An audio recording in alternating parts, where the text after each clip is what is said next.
This is detailed in a compelling paper by a group of researchers from a lab led by Nachum Ulanovsky. They explored how bats' hippocampi represent the positions of other bats. Specifically, bats were trained in pairs to perform an observational learning task. One bat, referred to as the demonstrator, would first fly from a starting point to one of two landing spots labeled A or B. The other bat, the observer, would then need to fly to the same spot, mimicking the path of the demonstrator, to receive a reward. In this scenario, the observer bat likely needed to track the position of its fellow bat. The researchers discovered neurons that are selectively tuned to the position of the demonstrator bat, which they named social place cells. Therefore, the hippocampus can track the location of another individual, just as it maps the individual's own position. An intriguing question arises: what is the nature of these social place cells? How do they relate to purely spatial place cells, which represent the route when the observer bat starts its flight? And what occurs to the activity of social place cells when no other bat is present? It turns out that there are place cells that are either purely spatial or purely social, but there are also neurons that switch between these types based on the task. These neurons exhibit a continuum from congruent cells, where the spatial and social fields are similar, to non-congruent cells, where they differ significantly.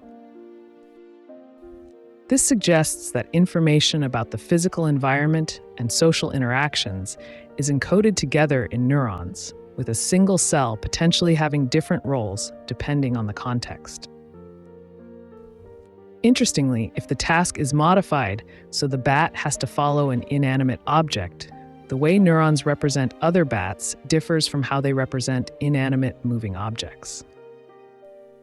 This indicates that the hippocampus doesn't simply view another bat as an object to follow.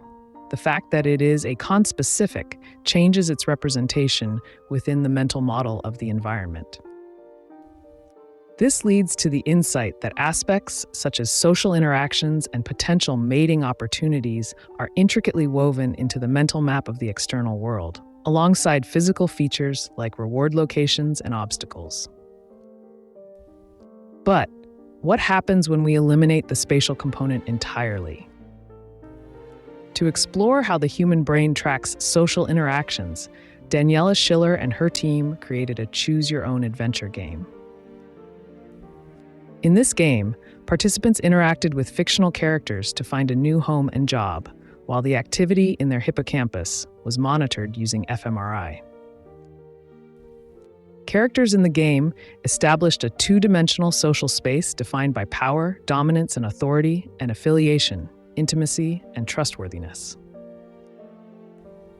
For instance, a boss might be placed in the upper left corner, signifying high power but low affection, whereas a grandmother might be positioned in the lower right, indicating lower power but high affection.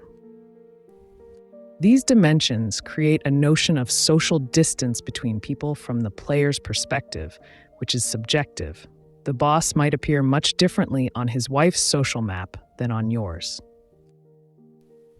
The game includes 6 characters, and as the story progresses, players interact with each character individually, choosing between 2 responses that either increase or decrease their power or affiliation. This dynamic interaction causes the characters' positions on the two-dimensional social map to shift in discrete steps along one axis, allowing us to track the characters' movements through the social space.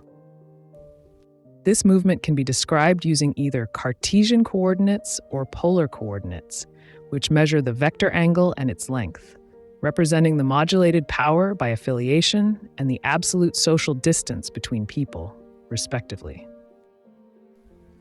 The study found that changes in hippocampal activity correlated with the vector angle in the social space, and the strength of this correlation, how well hippocampal activity predicts movement within this space, was greater in individuals with superior social skills. These findings suggest that the hippocampus plays a vital role in social cognition, equipping us with the means to encode the social aspects of episodic memories. It also hints at the possibility that humans utilize the spatial processing circuitry of the hippocampus to construct a social space, mapping out the positions of individuals and their interpersonal distances.